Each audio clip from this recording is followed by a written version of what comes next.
Life can be a real adventure. Hot, fast, slow or sad. Maybe sometimes even filled with ups and downs. But, according to psychiatrists, any part of life can be labeled a mental illness. Really? Like what? Let's say you're upset after a bad breakup. Well, that could be labeled depression. What if you're nervous before speaking in public? Anxiety disorder. Or being really talkative and super active? Manic. That sounds a little crazy. It does. But how much does this really happen? Let's go ask. How many people do you know that have been diagnosed with a mental disorder? Diagnosed with a mental, God, off the top of my head, maybe one person that I know who's been diagnosed with a mental disorder. Probably just one. So, yeah, maybe 2 or 3 people, maybe in the 3 or 4 range. 4 or 5, maybe 5. 6 people in the household. 6, 7. 10. A dozen or so. About 20. How about 30? Would definitely be in the hundreds for sure. The total number of people that I know in my lifetime has been diagnosed with a mental disorder probably fall around the range of 100 to 150, and I'm 23 years old. Wow. But where are these disorders all coming from? From Psychiatry's Diagnostic and Statistical Manual of Mental Disorders. It's 943 pages long and covers everything from depression and anxiety to stuttering, cigarette addiction, fear of spiders, nightmares, problems with math, and even disorder of infancy. All reinterpreted and many falsely labeled as a brain disease. But people do have serious problems in life. Absolutely. But psychiatrists reduce them down to something wrong with your brain. So let me get this straight. Psychiatrists have a book of life problems reinterpreted as mental disorders? That's right. Wow. Then it must be backed up by a lot of science. You'd think so, but it isn't. Psychiatrists at one of their recent conventions admitted to it. Listen to this. DSM is made up by committees of men who have political opinion, and women too, who have biases and political opinions. And so there isn't nearly as much science in DSM as there ought to be. Like in the previous one, people had a meeting in the bathroom and they decided that something should be in there, and then they would go and propose it to the whole committee. You have this kind of lumping together of several observations, and when you get enough of them in one tent, you got a diagnosis. DSM system is not the real system of the diagnosis. A lot of the disorders that are in there haven't necessarily been rigorously validated. It's just the best tool that we have available, but it is not perfect. It's so useless that if you give me a patient and the DSM, I'll make at least 20 diagnoses on the same patient. You have to take it with a grain of salt anyway. It's actually getting more and more complicated. We're left with diagnosing things on the basis of checklists and questionnaires, which leaves us sort of out of, as you said, the rest of medicine because we don't have a biological test. Amazing. The lack of science in the DSM is actually an open secret. Here's what some professionals have to say about it. The DSM is a sham. It's been described as a house of cards. Why? Because the diagnoses are theoretical. They're not based on scientific measurements. It's sort of a shaky level built on another shaky level, built on another shaky level. It is flimsy and that it is easily collapsible under the scrutiny of critical thinking. If you just pull one little fragment of the reasoning aside and question it thoroughly, you'll find it doesn't stand up, and then that means that the whole organism collapses because you've got some wrong premises in there somewhere. In fact, they're all over the place. It is indeed a house of cards because it's predicated on not a solid structure. It is built to create an apparently legitimate edifice, which results in a diagnosis. But any serious inquiry will show it to be illegitimate.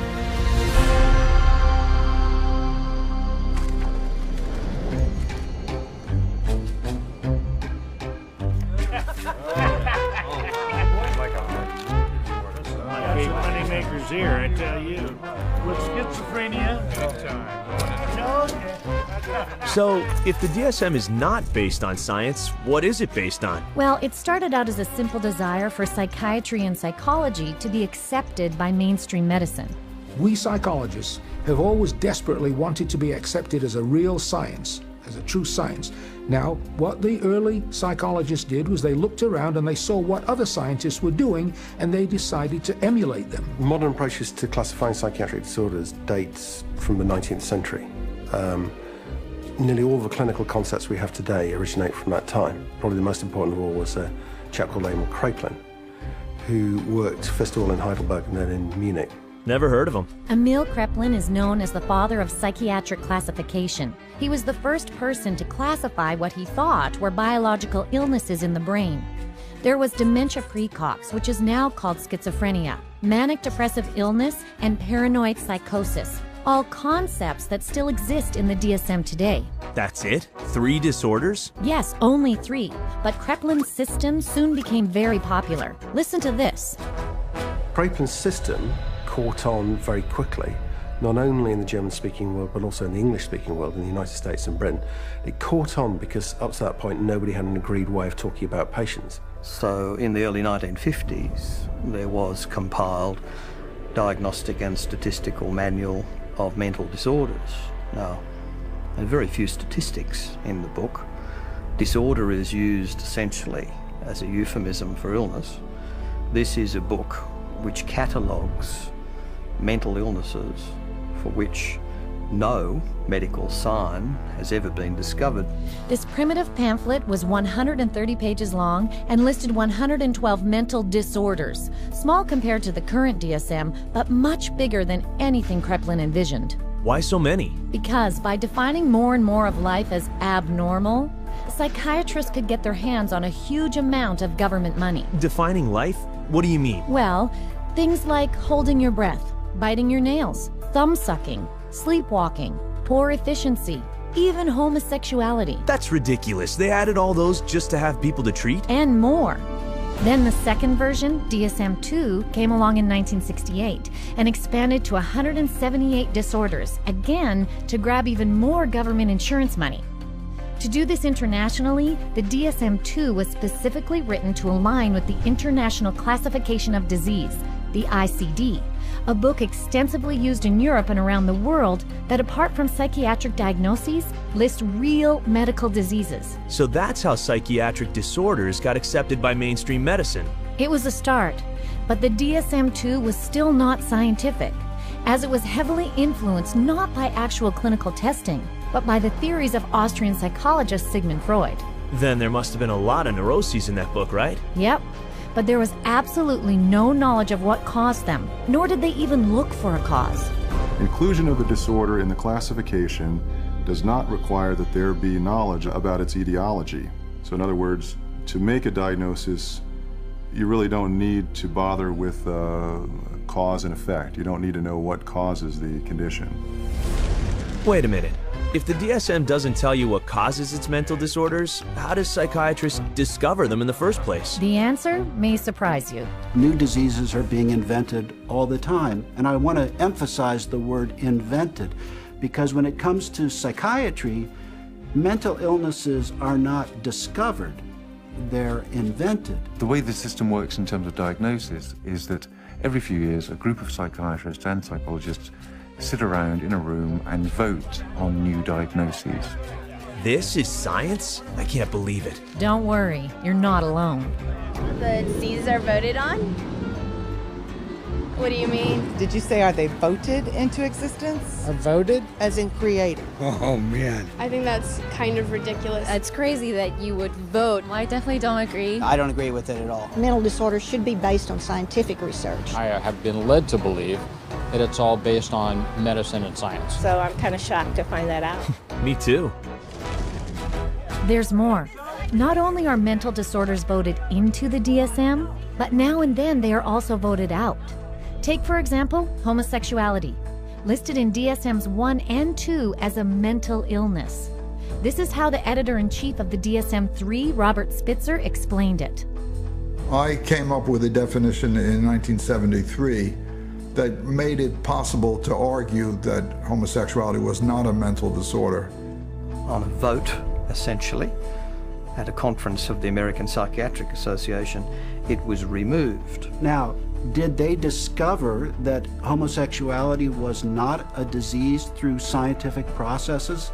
No. It was included for political reasons, and it was removed for political reasons. And the end result is a vote. It's a supposed democracy. So to call it science is a complete fabrication. So the DSM is actually political, not scientific. Right.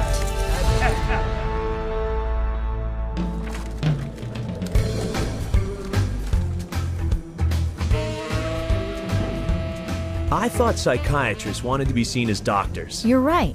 That's why they had to make their manual look much more scientific. Which it wasn't. So what did they do then? Well, they decided the DSM's next edition was going to be completely different. It was a decision that would change psychiatry forever. If you roll the clock forward to the 1970s in the United States, basically at that time psychiatry was in very poor shape for a number of reasons. First of all, it was held in very low regard by other members of the medical profession. So psychiatry was the sort of thing you did if you couldn't succeed in any other area of medicine. And people such as Robert Spitzer in America made it very clear that the time had come essentially for psychiatrists, being doctors of medicine, to practice medicine. So if a psychiatrist was spending a lot of time dealing with people who were anxious, depressed, these dilemmas, these problems in living now essentially had to be redefined. And they were redefined as medical conditions. And their solution to this was to come up with a manual which defined psychiatric disorders more carefully. So hence we have DSM-3, which is the third edition, which is published in 1980. Under Spitzer, psychiatrists editing the DSM-3 threw out Freudian psychology and decreed that from now on, psychiatry's diagnoses were purely biological. So they finally became scientific. No, actually, not at all. In fact, the political bickering over what disorders to put in and what to leave out of the DSM-3 was even more ridiculous. Here's what one psychiatrist had to say about it. They would squeeze into a room which was about half the size of this one. It was much too small. And Bob would raise a provocative question, and people would shout out their opinions from all sides of the room. And whoever shouted loudest tended to be heard. My own impression is it was more like a tobacco auction than a sort of conference. And this is what another member of the DSM decision-making panel said. The low level of intellectual effort was shocking. Diagnoses were developed by majority vote on the level we would use to choose a restaurant.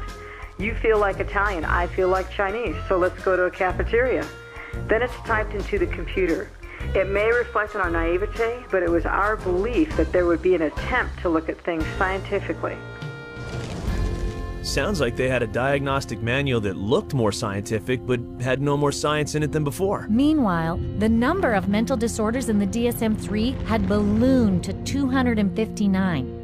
But to sell the idea that psychiatry was a true medical science, they had to spin it with a really impressive scientific-sounding theory. But with DSM-3 from 1980 on, there was the progressive medicalisation of psychiatry, and the notion of chemical imbalance was invented and essentially took hold. Whoa, chemical what? Chemical imbalance theory. It was first suggested in 1965 to try to explain how depression might be caused by an imbalance of certain brain chemicals. I'd like to hear this. Joseph Schildkraut theorized that because psychiatric drugs alter the levels of some of these chemicals, then mental illness must be caused by too much or too little of them. Isn't that backwards? It sure is.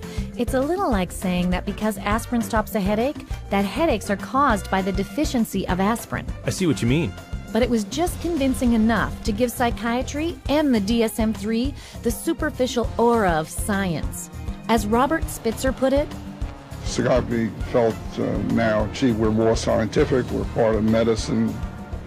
So it worked. Yes, and ever since then, psychiatrists and the pharmaceutical industry have relentlessly promoted this chemical imbalance theory, both to the medical field and the public.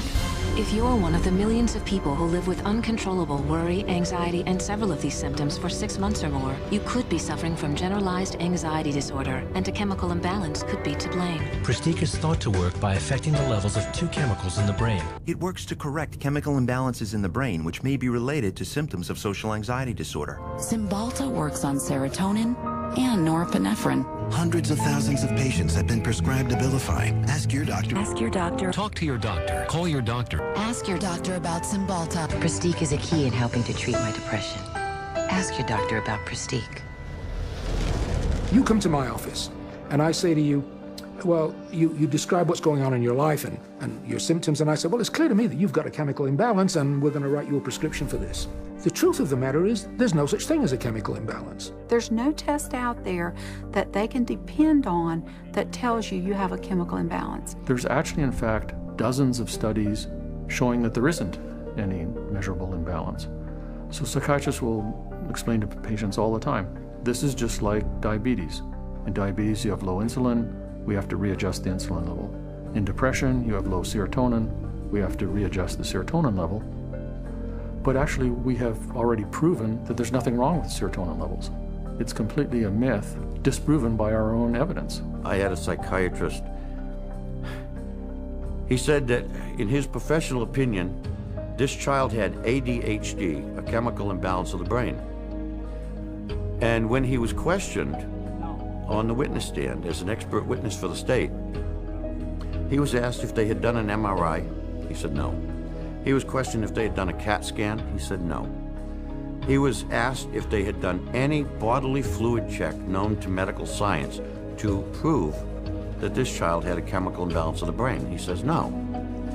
And when he was asked how he arrived at this ADHD diagnosis, a chemical imbalance of the brain, it came down to that he had counseled and observed this child for 2 hours, and half of the time was observing.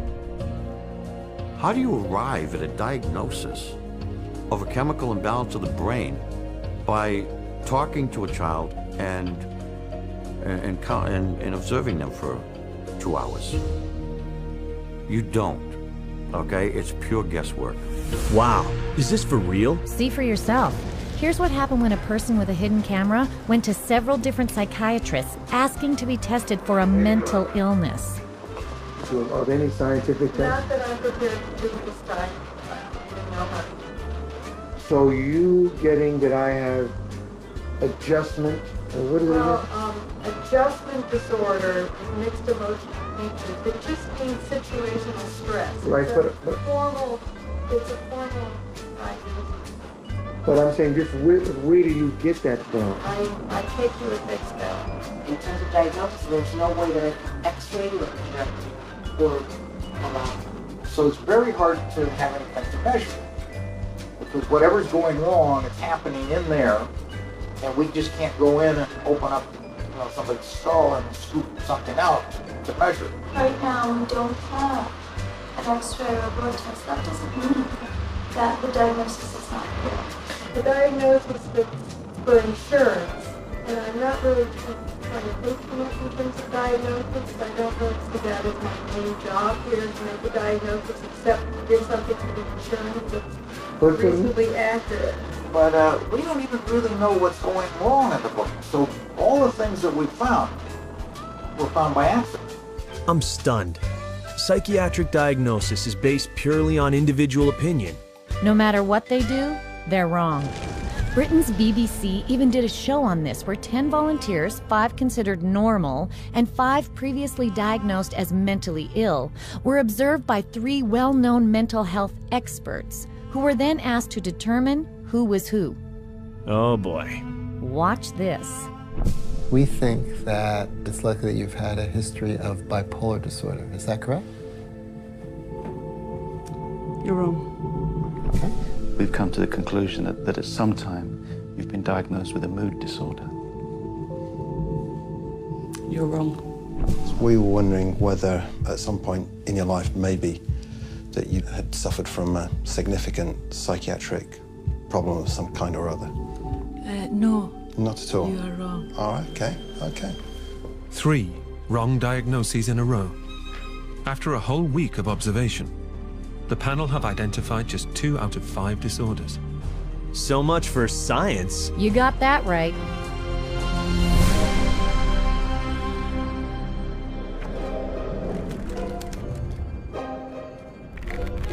Okay, I'm in.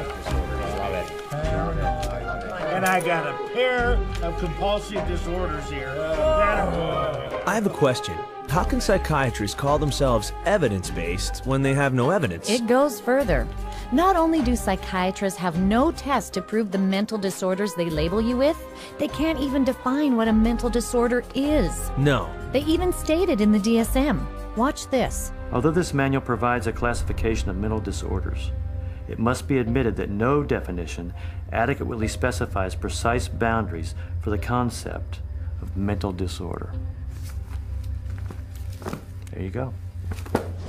Unbelievable. But psychiatrists weren't done yet. 14 years after DSM-3, they published DSM-4, and its editor-in-chief has been even more blunt about the term mental disorder. There is no definition of a mental disorder. It's bullshit. I mean, you just can't define it.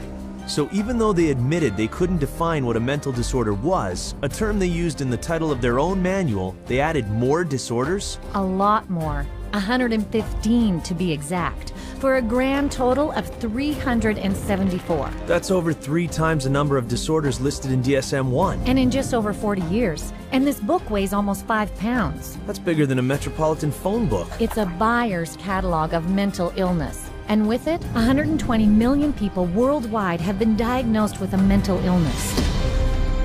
Wow. But what about the International Classification of Diseases? Has there been an increase in mental disorders there too? Most definitely. The ICD's Mental and Behavioral Disorders section almost parallels the DSM.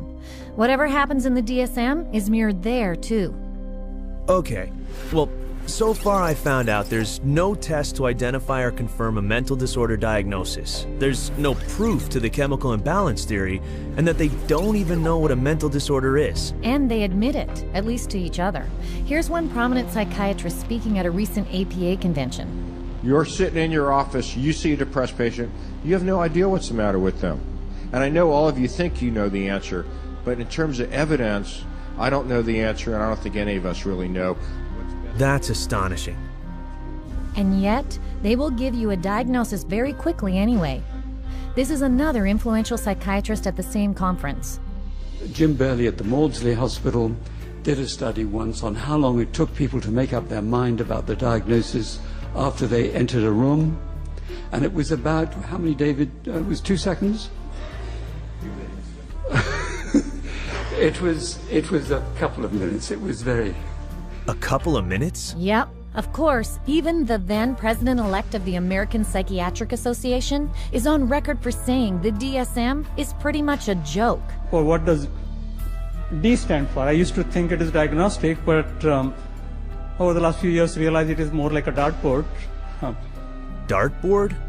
Are psychiatrists telling their patients any of this? No. In fact, psychiatrists act like they know what they're talking about while keeping the public in the dark.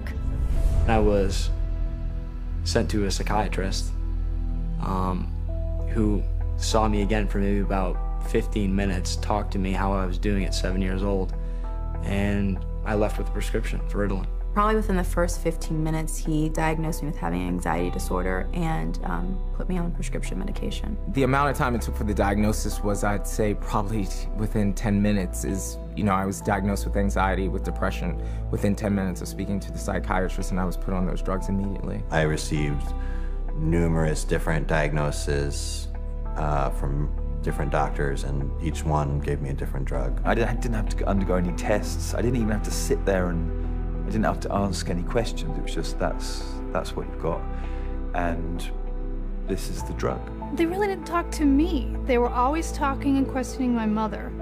It was all about getting the information from her and not from me. It doesn't make sense to me. I researched it, I done my research, and I still can't fully understand how you can diagnose somebody with a short attention span. There was never an explanation. Nobody really knew what it was or why it was caused or how did you get it, why did anybody have it, and what could anybody do about it.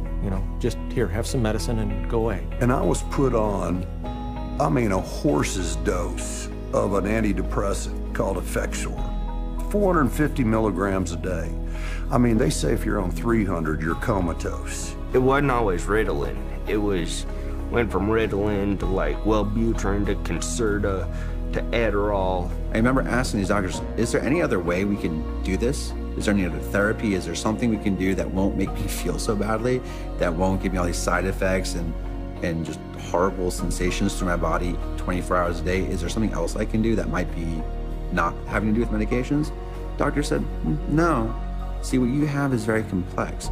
You have a chemical imbalance in your brain that the only thing that can correct it is medication. Wow. Lots of diagnoses, but all you seem to get is meds. Right. Today, a psychiatric diagnosis really means a psychiatric drug. The whole question then becomes, okay, if we apply these labels, what next? And the what next tends to be, you get a prescription. And the prescription is for a drug that doesn't work very well and is toxic. It's like a 1-2 punch. The number one of the 1-2 punch is the diagnostic manual. You've got all these disorders to choose from. The two is the treatment. So you've got the diagnostic manual in place, you've got a machinery in place, and then you've got this treatment that is there for the taking. For everything you can think of that might seem to be odd behavior, the psychiatry field has a name for it. And then for every name of every diagnosis you have, there's going to be pharmacology behind it, and they have a pill for it. Let me fan it out and pick a card, and there you go. Here's your label, and there's the drug that we'll give you to go along with that label. 98%, maybe 99% of people will get a diagnosis that justifies the use of a medication and also a follow-up appointment. Because remember, the business of medicine, the business of psychiatry is seeing patients. And the psychiatrist that tells a patient they don't have a problem and there's no medicine for that problem doesn't have a very busy practice. And that's sort of the purpose of the DSM-345, to provide a diagnosis that can be given a drug for that patient. It's a quick buck. You don't need to do a physical exam. You put it in the chart, it's done. Prescribe away. Lifetime patient. That's what the DSM is for. Are they saying the DSM is only there to justify drug treatment? I'm afraid so. Wow.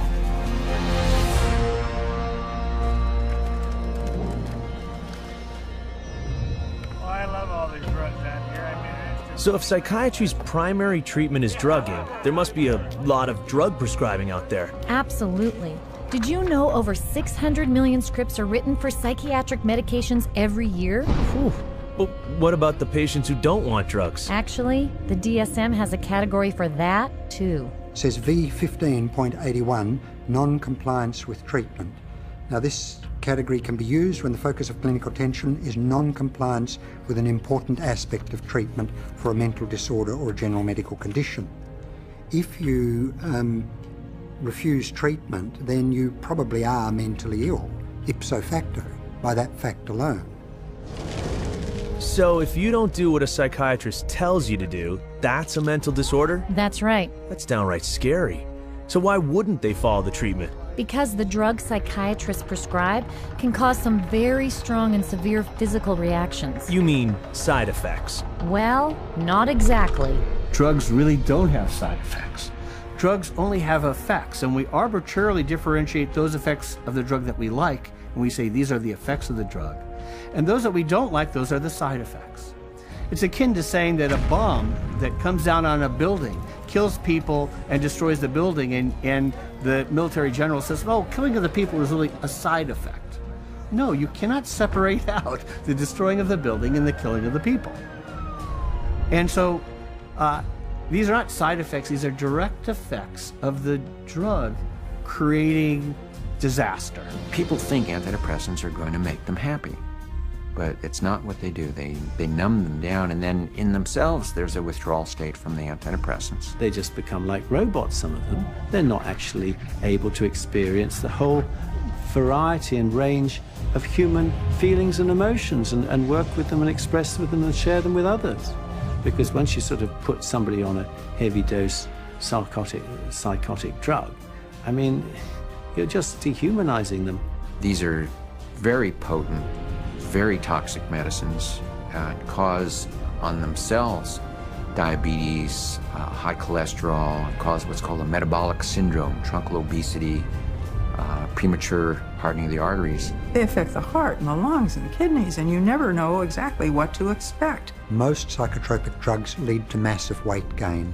Some of them, like olanzapine, for example, can lead to weight gains of 25, 30, even 40 kilos in a year or two, and that is serious. One of the side effects is it affects your sexual performance abilities. In people who are on a lot of medication, they're just totally unable to detoxify through their liver, and then other functions of the body shut down one by one. These drugs have on their labels may increase risk of suicide and homicide in people who take them, just like a carton of cigarettes has to say may be hazardous to your health. And there's cases where many people who commit suicide or commit acts of violence are on these medications, which definitely has this type of side effect. You look at the side effect profile is identical to what they're trying to treat, and in some cases worse, and especially in the instance of suicide, then you can see that it's an extremely treacherous area with very, very little actual science behind it.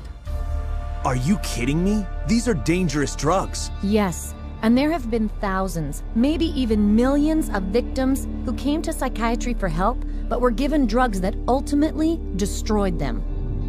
People such as Candace, on Zoloft because she was nervous before tests. Stephen committed suicide 19 days after being placed on Prozac. Julie, planning for college, hanged herself after only 7 days on Zoloft. Matthew, 13 when he hanged himself. Matt, a 21-year-old on a mix of psychiatric drugs. Caitlin, on Zoloft and Trazodone. Beth, put on Paxil for sleeping problems. Matthew, after starting Lexapro. Charles, on Clozaril. Caitlin, a 12-year-old. Megan, Aaron. Wait. This is insane. Are you telling me all these people who killed themselves had been taking psychiatric drugs? Yeah. An estimated 42,000 deaths a year have been linked to psychiatric drugs. Wow. That's over 3,000 people a month. They should take these drugs off the market. Absolutely they should. But because these drugs are by far the main treatment psychiatrists offer their patients, they downplay the risks. And their patients pay the price. When you get on the psychiatric drugs, you feel just like you don't really want to live anymore. Like, just depressed all the time, and you feel sad. You don't feel like you're in your own skin. It almost feels like you just want to come out of your skin all the time. Get really bad headaches, I'd start shaking, I wouldn't sleep very well, I'd have nightmares. I had started shaking really bad, and it was like uncontrollable, you know, and it's like, I don't understand why I shake so much. It brought on the symptoms that I was trying to escape from, very severe. I'd go through spells where I'd just be completely just dead. There would not be me there. I'd just be standing there and there would be nothing. I think we all have emotions, happy, sad, you know, situational emotions in life, and it didn't allow me to experience them. You don't experience tears, you don't experience a lot of laughter. It just makes life real flatline. I described to a friend of mine as like waking up in a manila folder and it's a cloudy day. Everything is boring, unmemorable, unspecial. It changed me. It changed who I was. It changed the essence of my personality. You know, it just started making me worse. And I got in such bad fights with my brother. I scratched his face up and, you know, stuff like that. I started to experience suicidal ideations almost immediately. And I had never had any feeling like that before. I remember when I was at home one day, I had taken my medication and I thought about killing myself, and I got really scared, so I ran to my brother and I told him, and he just held me and told me not to give up and to just keep trying. And I actually thought that's maybe the one thing that I do have control over, that I could, you know, I could off myself, and I would be out of this roller coaster of an existence. I have been raped. I have been coerced into doing things that I do not care to speak of. But just to put it in perspective, even having experienced that, the experiences in thoughts and loss of self that I had, being put on Prozac was the worst violation I have ever experienced. I'm speechless. People don't even know what these drugs are doing because they trust their psychiatrist. Not only that, recent studies have shown their drugs like antidepressants don't cure disorders any better than a dummy sugar pill, a placebo. So, just to recap, not only does the DSM provide the label psychiatrists put on you, but it justifies their drugging you with powerful drugs that have lots of side effects and don't even work. This is really messed up. Definitely. And yet, they still cling to the idea that they can correct your unwanted behavior with chemicals.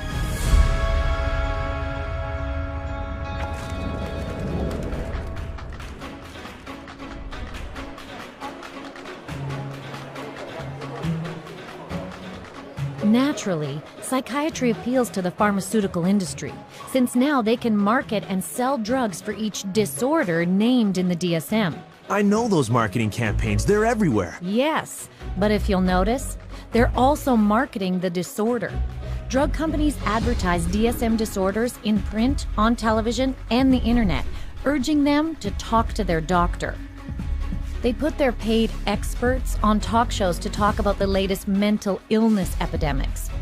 They plant newspaper articles about them and even hire psychiatrists to conduct studies and write papers to give the disorder the air of science. Because if people think they have the disorder, they'll ask for the drug. Exactly. The pharmaceutical industry markets disorders. Because if you can market a disorder, then you've got something to sell your product to treat. So people will suddenly come to think of things they previously didn't regard as a disease state as a disease, go to the doctor, see the psychiatrist then prescribes the drug that the drug companies have received FDA approval for, and everyone is happy except for the patient. They're all working together, the psychiatrists, the pharmaceuticals, and one feeds the other. So again, job security for the pharmaceuticals and also job security for the psychiatrists. And it's not just drug companies pushing these diseases. One psychiatrist, Joseph Biederman, created and popularized a disorder called pediatric bipolar. He actually said it can begin from the moment the child opens his eyes. Bipolar, as in mood swings?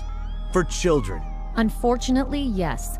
In just 9 years, Dr. Biederman fueled a 40-fold boom in the number of children labeled with bipolar, most of whom were prescribed powerful antipsychotic drugs meant only for the most seriously mentally ill. I had no idea. The psychiatrist editing the DSM-4 admitted the DSM's part in creating the child bipolar fad. Well, we learned some very, very painful lessons in doing DSM-4. But inadvertently, I think we helped to trigger 3 false epidemics. One for the childhood diagnosis of bipolar disorder. Too late now, isn't it? For many kids, yes. And since psychiatrists claim that mental disorders like bipolar can't be cured, psychiatrists and drug companies have made customers for life. So it's a natural partnership. Absolutely. Drug companies provide tons of research money to psychiatrists, who then come up with even more diagnoses to treat with psychiatric drugs. Drug companies have become increasingly dependent on mental illness diagnoses in order to maintain their profit margins. And psychiatrists and increasingly clinical psychologists are more than happy to manufacture mental illness in order to make that happen. Hence, the increase in size of the Diagnostic and Statistical Manual of Mental Disorders. The strategy is how many people we can diagnose with a particular label that would be broad enough to include a ton of people in it. And the mentality behind that is the sale of the pharmaceutical drug, which eventually becomes the treatment. These drug companies are making a lot of money, and they're spilling that money and sending that money to people that will help support their cause. So it's not a surprise at all that they have infiltrated so many of the committees within the DSM and so much of our own medical education. Wait a minute. The drug companies have infiltrated the committees of psychiatrists deciding on what disorder to list in the next DSM? On DSM-4, 56% of the committee members had personal financial ties to pharmaceutical companies. the very industry that stood to gain from the 115 extra diagnosable mental illnesses that were voted in. So of course you see more diagnoses that will be treated with drugs. And way more symptoms listed for each one. The whole world is being made crazy, really. And we have these proliferation of categories which have become more and more encompassing, encroaching in ordinary everyday life. There isn't a human being on the planet who doesn't have at some point, if not several points, in a day or a week, distress. It's part of being human. But to say that because you have this distress, that you now are diseased? If you take a god man in India who wanders around with a shawl and meditates for 17 hours a day, drinks rainwater and engages in some kind of spiritual or religious discipline or practice where he might roll on the ground for 100 miles to a holy place, people there don't persecute those individuals. They accept them as people engaged in religious practices. But here, if you took those same individuals in India and you had them walk across a campus in America, they would immediately be arrested and put into a psychiatric facility because they're manifesting psychosis. This varies by culture. What do we want to straitjacket everybody? Is everyone going to be the same? What about people that do have a little bit odd behavior? Is a little odd behavior bad or dangerous? It's just different. You want this thing to cover, all manner of aberrant human behavior. So if you can cover every bit of it, then you're going to have the best chance possible to a billable unit of service. And by the way, just in case you don't fit into any of their categories, there's one more they can stick you with. Naturally. This is number 301.9. 312.9. 292.9. Bipolar disorder, not otherwise specified. Gender identity disorder, not otherwise specified. Disorder of infancy, childhood, or adolescence, not otherwise specified. Not otherwise specified. What the hell does that say? They don't know. It's kind of like a catch-all. It's the garbage can for the leftovers. There's even a box for people that don't fit in the other boxes. To me, it's insane. This is like rubbish to me. This is scary to me. This is hackery, quackery, dockery. That's pretty bad science if your categories are so weak that you need a miscellaneous category to pick up all the loose ends. Yeah, like ADHD, not otherwise specified, eating disorder, not otherwise specified, mood disorders, not otherwise specified. You can always use the NOS, the not otherwise specified diagnosis, and that's a billable service. Not otherwise specified means that you're sort of at sea to some extent on the exact diagnosis, meaning it doesn't fit into any of the categories you've established. Unspecified mental disorder. You see, that's considered a disorder. Having nothing wrong with you is now a disorder. That's what this says. Can you believe it? No, I can't believe it. There's a category called unspecified mental disorder, as in, we're not describing it for you. That's a mental illness too? It gets crazier. According to the DSM, you could also be diagnosed with a mental disorder it doesn't even list. You're kidding. Listen to this. These diagnostic criteria and the DSM-4 classification of mental disorders reflect a consensus of current formulations of evolving knowledge in our field. They do not encompass, however, all the conditions for which people may be treated or that may be appropriate topics for research efforts. It's even in the language of the introduction, it's basically saying we're trying to have a diagnosis to cover all the bases of anything that somebody could come in complaining about, which is, again, entirely backwards from how medical diagnoses are come to. This DSM isn't even close to medicine, is it? Nope, it's pure marketing.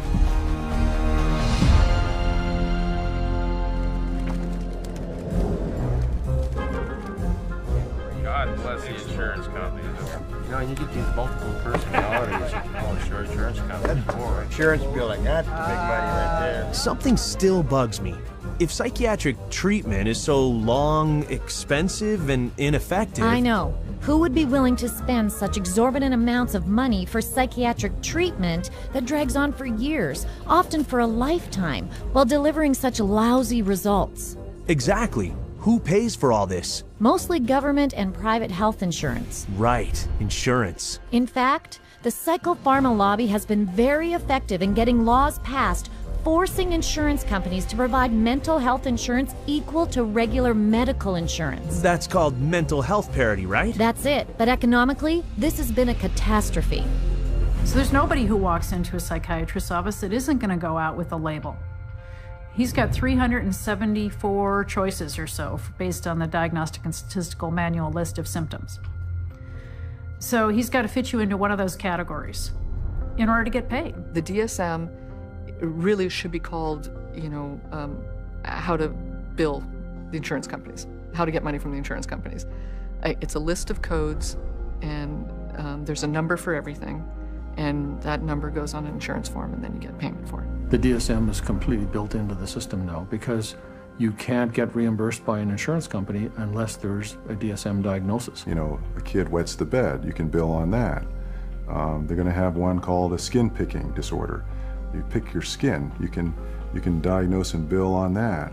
You can always find a diagnosis and you'll always be able to bill. Psychiatrist or psychologist can go through their book now and find a diagnosis code for just about anything. Everybody would fall into something that they could put a diagnosis on and fraud insurance companies. What a racket! You got it. Every year, the psychiatric industry uses the DSM to rake in $100 billion from the U.S. government and private insurance. And that's just one country. I'm starting to realize just how much the DSM has pushed up the overall cost of medical treatment. I know. The average insurance bill from psychiatrists is double that of general medical treatment. And that raises what I have to pay for insurance. Right, and it wastes taxes too.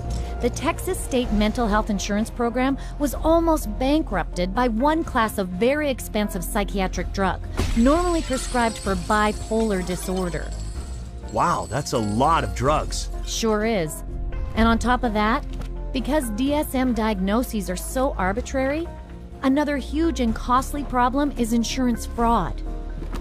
Private psychiatric hospitals have been caught posing as stop smoking and weight loss clinics to get people to admit themselves. Come with me. Paying recruiters $3,000 a head to funnel government insurance patients through their doors. How many more you got coming? A bunch. And holding patients inside as long as possible until their insurance coverage runs out. And all this is for the insurance money? Right. And once patients are enrolled, any diagnosis can be pulled out of the DSM to justify treatment. Check out this hidden camera footage from someone posing as a psychiatric hospital worker. I'll say patient display. That's how my opening is always a classic. Patient display. He's sort of, what do you think? You think he's, I thought, I've interacted with him a lot. I thought he's always appropriate. He's always... But under behavior, what's some good words in here? He's not negative. He's sort of intrusive a little bit. Not really. He doesn't push limits anymore. He didn't really act intrusive. He acts sort of anxious. Focus on the negative. And why should we focus on the negative? Because that's how they get paid. This is what they told me. You write what you want to write. I know I got to write for you. So I know what I have to write. You know what I mean? So that's why why do you have to write it? So this place can get paid. Oh, okay. It's a business thing. It's not like I'm lying, but I always pull the negative out. You're supposed to. They tell you to. What? The negative? Pull the negative out. You pull it out of it. That can't be ethical. It's not. And that's just the beginning of the fraud.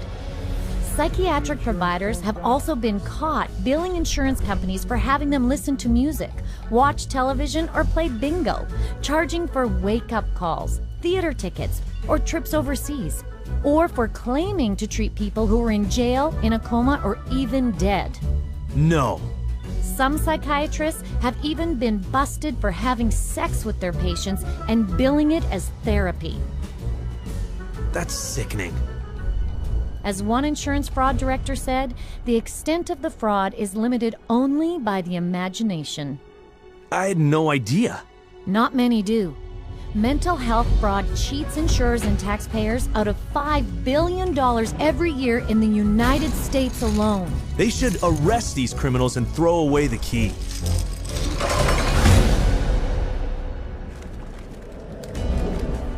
It's the Diagnostic and Statistical Manual of Mental Disorders, the 3rd edition. Did I mention that psychiatry has also been very successful in using the DSM to infiltrate our court system?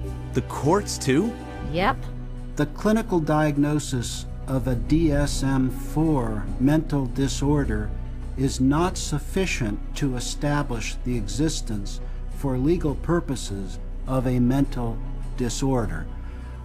That's a very interesting point. Basically, what the authors are saying here is that the material in the DSM has no utility in the courtroom in deciding guilt or innocence. It should not be used in courtrooms as part of the legal process. Wait a minute. Didn't the DSM just state that it cannot be used to establish the existence of a mental disorder in a court of law? Precisely. And yet, it is used all the time. Yeah, like in the insanity defense. More specifically, not guilty by reason of insanity. How about custody battles, civil commitments, probate court? She doesn't currently suffer from any type of mental illness that would make her a danger. I've read about psychiatrists appearing in court on opposite sides, each using the DSM to bolster his case, yet each accepted by the court as an expert witness. There was no evidence, as far as I could see, for psychosis or delusions. Because he's suffering from narcissistic personality disorder and a delusional disorder, a complete contradiction. It hasn't always been this way. In the beginning of the 20th century, a psychiatrist in a courtroom would be laughed out of the courtroom by and large. Today it's commonly accepted testimony as long as it's in accord with the DSM. The danger in using the DSM in a court setting is that you're using a vocabulary that the judge or the jury doesn't fully understand. They are, by concocting these psychobabble words, it makes it seem like there's something there that may not be there. The courts have allowed all this junk science to come into the courts, and they've made case law on it, and once the case law is made, we're stuck with it until it gets overridden. They come in with tests, they come in with their diagnostic categories from the DSM, and they say, we've done tests, we've determined that this person has this numbered malady, and therefore they do. And there's almost no way to pry a judge out of accepting that. When a psychiatrist makes a diagnosis in court, is that the person is sent to a mental institution, deprived of liberty, and we have no idea whether he's guilty or not. On the basis of DSM diagnoses, someone is involuntarily committed to a psychiatric institution every 40 seconds. That's just so wrong. And anyone, anytime, can lose everything because of the opinion of a psychiatrist. Listen to this. I went to a stop smoking course at Vanderbilt. And the doctor, the lady that ran the program said that she goes, you need to be, we need to get you on a stop smoking medication. So she prescribed me Zyban. Well, after the fact, I find out that Zyban is nothing but this really powerful antidepressant called Wellbutrin. Yeah, I stopped smoking, but I had no idea the hell. I mean, the hell. The hell's gates were being opened when I started taking Zyban. I had been clean and sober for 18 years. You know, just never considered that. But something about that, I started experiencing the craving to drink again, and my life fell apart. Divorce, relapse. So then a sibling of mine got wind of my relapse, wanted to gain control of my pocketbook and my life, and found the dirtiest lawyer in town who knew, you know, one of the dirty psychiatrists, and bought and paid for an evaluation, had a hearing in a court before I was ever served notice. And the next thing I know, every right that a human being can possibly have was taken from me. And you have less rights as a conserved person than you do as a criminal. I mean, you are stripped of every right. You can't enter into a contract. You cannot marry. You cannot sue. You cannot even fight the legal system that has involuntarily put you in this. And it was all based on the psychiatrist's diagnosis, who never evaluated me. That's unbelievable. He was just trying to quit smoking, but instead got a psychiatric diagnosis and his rights taken away? All his money gone, too. Not to mention being incarcerated in a mental institution. But if you think what psychiatrists do to individuals in our court system is bad, wait till you see what happens to families. Children are taken away from parents every day in these juvenile courts because a person with a PhD or an MD after their name comes in and says, I've shown ink blots to a person, and they may be a risk to a child. Just in my little state of Massachusetts here, there are 11,000 children in captivity taken away from families at any one moment. And almost all of those children are being drugged.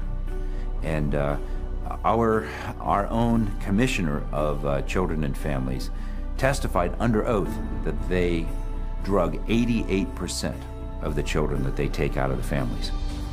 88% drugged? That's almost a sure thing. And that's just the tip of the iceberg. All over the world, psychiatrists are using the court in any number of ways to take away people's rights and destroy families. Just watch. Psychiatry has affected my family through the family law court rulings. The family law court has a court-appointed child psychiatrist who, it appears, determines the future of the child. It's just like a business in the court system that they forced you to undergo all of these psychological evaluations, and you have to pay thousands of dollars, but at the end of the day, it has been supported by no evidence, nothing. They'd said to me, Deb, you have a choice. Either you bring your son to get medicated, or we'll take your child away from you and put him in a home that they'll medicate your child. And then good luck. Basically, they were saying, good luck, Deb, to try and get your son back, but you'll get him back medicated anyways. And they put her in hospital, and that's when the psychotropic drugging started with Becky. And at that stage, I had no say over it. They refused to let her go. They would not let my daughter go unless she take medication. This was again a recommendation from the psychiatrist that once my son was radically ripped from his home and literally kidnapped and put in a new home with a perpetrator of domestic violence and of sexual assault, and is where he now lives, this psychiatrist said that he was never to have any counselling and never to see anybody. To have your family just disrupted like that, ripped out from under you, really, your whole life, just gone like that. And then you have to fight every day to get him back. It was very devastating. In some ways, it's worse than a death because it's unresolved and you know what the truth is. And you feel like giving up and not fighting back for that custody of that child, but you can't. Yeah, there's just no justice. This is terrible. They're tearing families apart based on arbitrary diagnoses rampant in the courts. Exactly. So it's unfortunate that the courts have bought into the DSM. It's unfortunate that the whole psychiatric profession is wedded to the DSM. It's unfortunate that the psychiatric profession is in bed with the drug industry, and it's unfortunate that drugs that don't work are the common prescribed drugs for all manner of conditions in children and in adults. It's the wrong way to go.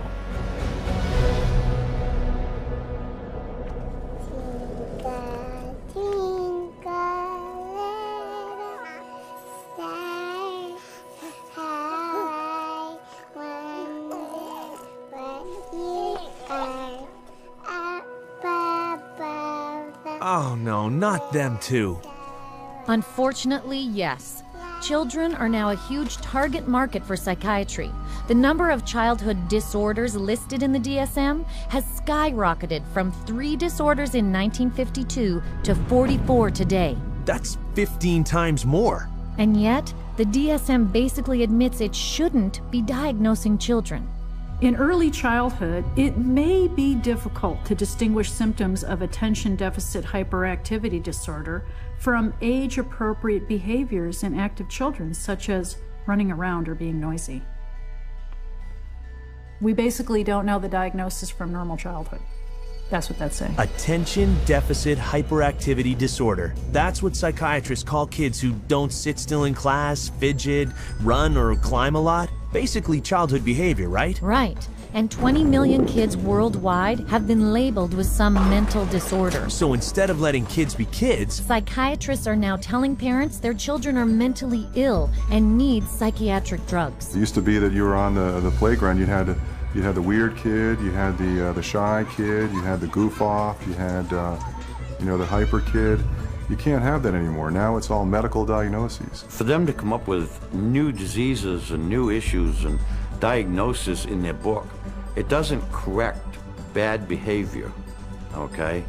They can give children all the pills they want. It still doesn't correct bad behavior. The thinking still is, you must fit into this mold. And if you don't fit into this mold, there's something wrong with you. And if you're not the person who designs the mold, too bad for you. A child is labeled and then they're brought to professionals who are trained a very particular way. They're all being trained that if the child fits into this category, then we should consider putting them on Ritalin because that's what they do. That is the protocol. The way the Ritalin will be marketed to the parents is that they will say, this is a drug to calm your child down. What they won't say is that methylphenidate is a form of speed. It's a form of amphetamine, and what we're actually doing is overdosing your child on speed. It's a stimulant. So naturally it's going to increase heart rate, increase blood pressure, and you put a kid out on a football field on a hot summer day, and his risk of having a cardiac event of some sort has just gone up. You know, I heard that stimulants given to kids diagnosed with attention problems are chemically very similar to cocaine. Yeah, and they have such a high potential for abuse, they're listed by the US government in the same category as morphine, opium, and methamphetamine. So who are psychiatrists gonna drug next? Babies? Exactly. They're using what they call Diagnostic Classification 0 to 3, or DC 0 to 3. It's like a mini DSM for babies and toddlers. Listen to this. We already targeted our school children with ADHD and bipolar. That's already done. That was done 20 years ago. And we're moving younger with DC03 to the 0 to 3 age group, where they're trying to make popular the idea that it's okay to medicate 0 to 3-year-olds. The idea of a program to determine whether a child from birth to the age of 3 has a mental illness is so preposterous, so absolutely insane, that it's simply an additional part of the insanity that is now extant throughout this country. I cannot think of a program that is more insane than that. How are they going to diagnose a 1-year-old or an infant with a psychological disorder? How do they know? You almost have to ask ourselves, if our societies become sick, what are we doing to our fetuses, our infants, our children, that would make us need to have psychiatric medications? We're rolling dice with life. We're rolling dice with our children who can't even discuss it with anybody. They have no control. They are the helpless victims, and the ones who are supposed to protect them and care aren't armed with the facts. If parents knew all this, they'd be furious. You bet they would. But watch out, because the DSM also says you could catch a psychiatric disease from your children. You can't be serious. It's in the DSM.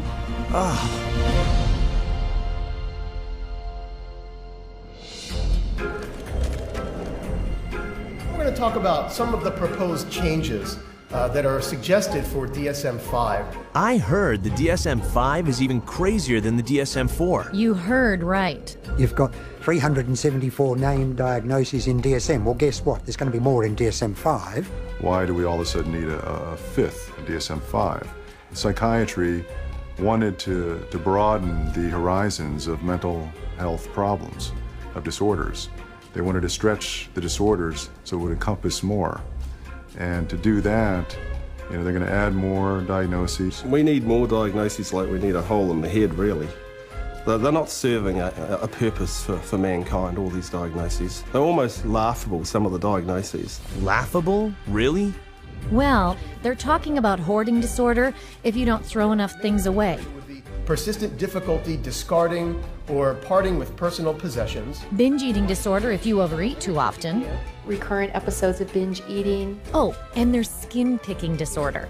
So it's recurrent skin picking resulting in skin lesions. Those are mental disorders?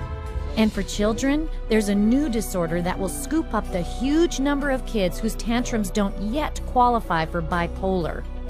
They've created temper dysregulation disorder to seem a little bit more mild of the condition and include a lot of the younger population in terms of that diagnosis. And what it essentially does, it just broadens bipolar disorder into a whole other new category. And where they don't fit into bipolar, now they can fit into this other diagnosing criteria. So the net is getting wider and wider. More than you know. They're even considering adding a label for spending too much time on the computer. Internet addiction diagnosis. It's another example of, just taking something going on in the popular culture that's, pretty widespread and then finding a way to pathologize it. I know people personally that spend 12, 13, 14 hours a day on the internet or social networking groups like Facebook. So there is something going on there. But is it a condition that we need to then label and drug? Absolutely not. That is laughable. Yeah, until you consider that in China, the government has already set up psychiatric clinics that treat teenagers for, quote, problematic computer use, sometimes using electroshock to cure them. No. And if you think that's bad, there's one more proposed inclusion into the next DSM that is truly chilling. It gets worse? This one takes the diagnosis of mental illness a major step further. Psychosis risk syndrome, known more recently by the convoluted title of attenuated psychotic symptom syndrome. That's a mouthful. What does that mean? A really scary thing that's coming on the horizon is to come up with a whole bunch of diagnoses in there that are looking at people who currently are mentally well adjusted but have a risk of developing a mental illness in the future. They're still thinking they can define well before the symptoms develop the risk of a person developing a major mental disorder without any biochemical, biological or genetic tests or any physical test whatsoever. They don't know the cause of a mental illness. They can't treat it, they can't cure it. So how can they launch a preventative campaign for mental illness?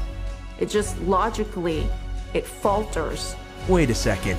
Do psychiatrists really think they can predict a disorder sometime in the future? Let's hear it from them. How can psychiatrists know if you're going to have a mental disorder in the future? Again, that we don't know categorically who will develop psychiatric illness in the future. It's really hard to say, actually. I don't know if you could 100% predict for anybody. You can't forecast if one will develop a psychiatric disorder. Maybe not, or maybe yes. It's hard to predict. It's hard to predict. There's no way to predict that. I don't think that nobody knows that. There's no way to tell. Nobody knows? I don't think anyone can know what's going to happen in the future. They obviously have no clue.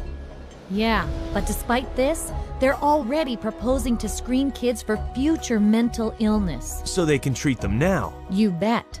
I would hate to see us go into the type of society where people are locked up for what they may do in the future rather than what they actually have done. Identifying people who are pre-psychotic would be a huge industry.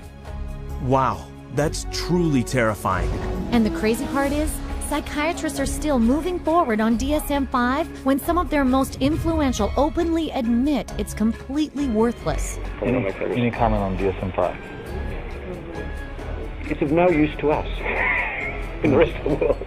You know? Even the psychiatrist in charge of the U.S. National Institute of Mental Health is less than enthusiastic about it.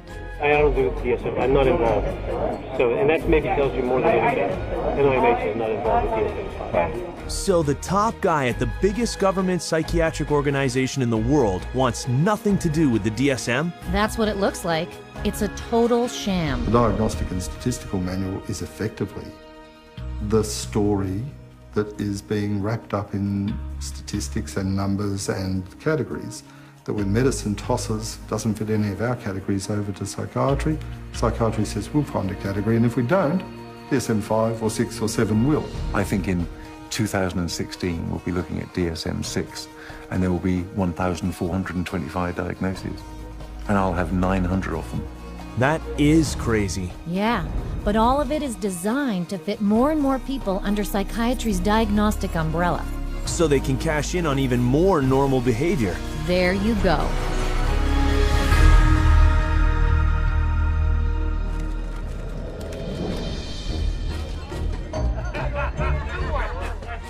So, if the DSM is so completely useless, why are psychiatrists... Oh, gotcha. It's all about money, isn't it? With psychiatry, it's always about money. And it all starts with the DSM. As Robert Spitzer said, the American Psychiatric Association found out it could make a lot of money by selling it. They've made a tremendous amount of money. Every time they revise the DSM system, the American Psychiatric Association makes a hell of a lot of money. A hell of a lot of money? How much are we talking about? $6.5 million in sales a year. Whew. But it's not just selling the DSM that rakes in the profits. Psychiatrists and drug companies make money every time they use it to diagnose someone. You create disorders so that you can treat it with a drug. It's the ultimate money-making machine. How many people can we drug? How many labels can we put out there? How many people can we herd into these labels and feed them a drug so we can get richer, make more money? There's an inherent conflict of interest, and that conflict of interest is driven by the desire to make money. More money, more money, more money than one should expect. Huge money in the psychopharm business. If you really did the research on these diagnoses, see that 90% of them or more don't exist, they're not valid, then that's all of a sudden, all that reimbursement from insurance companies disappears. So we have to cut the money cord, as well as cutting the DSM cord if we're ever going to really succeed stopping this juggernaut from continuing. And once again, it's follow the money, and you'll get your answer every time. This has been a big eye-opener. Let's see, there's no lab test for a so-called mental disorder, which psychiatrists can't even describe in their own manual. The chemical imbalance theory is totally bogus, and yet psychiatric drugs that supposedly balance your brain chemicals are being prescribed to people of every age. Yeah, to the tune of $84 billion a year, adding an overall increase of $10 billion to health premiums in the United States alone. And we are paying for all this through government taxes and higher insurance bills. That's right. The entire psychiatric industry uses the DSM to haul in $330 billion a year. That's $1/3 of $1 trillion. And growing. It's out of control. Well, the whole system is now a runaway train, but the DSM is the locomotive. And if you took the locomotive off, eventually the train would stop, because there'd be nothing more pulling it. We're losing the concept of health. Everybody is sick and everybody's got a condition and everybody needs drugs. You're going to end up with a whole society that's going to basically have to be led around by the hand. But who's going to lead them around? Because they're drugging so many of them. In psychiatry, you know in your heart of hearts that you're not really diagnosing. You know in your heart of hearts that you can't really treat what you think might be wrong. And you also know that most of what you're dealing with in the DSM is unprovable and unreliable, not a predictable indicator. So what do you have then? Good question. I guess they got nothing. And people are being hurt. Yeah. You're very lucky to go through psychiatry and survive. It really is as simple as that. Only when enough people rip the veneer away and show that it's just nothing more than a Hollywood set is it ever going to fall down. It would be good if all the medical professionals who are really practicing medicine and really trying to help people and based on scientific fact and what they can best do to improve the lives of others, if they would recognize, just be able to look at this fact. It's hard to look at it, but look at this fact and be ethical and be honest and clean up the profession by getting rid of this fraudulent part of it. Psychiatry. I couldn't have said it better. It's so obvious. We need to get rid of the DSM. It's terrible for society. I know. In spite of its incredibly shaky foundation, the Diagnostic and Statistical Manual has literally impacted every part of our world. Our schools, our governments. Our court systems. What about the media and the military? Those too. Basically, our entire society. And all without a single person cured. The DSM really is more than just a house of cards. The Diagnostic and Statistical Manual is psychiatry's deadliest scam.